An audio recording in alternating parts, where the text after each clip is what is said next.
দেখো আজকে আমি ফুচকা নিয়ে আসছি। আর আমাদের বাড়ির সামনে ফুচকার দোকান থাকে, সেখান থেকে নিয়ে আসছি।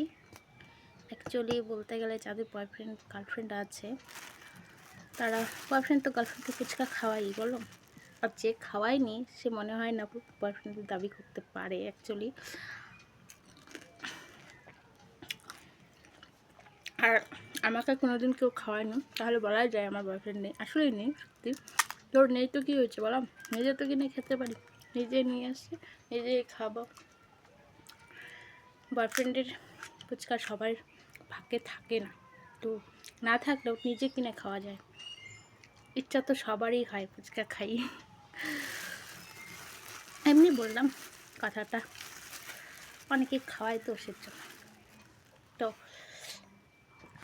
আমি খাই আর দেখাচ্ছি না। বাই।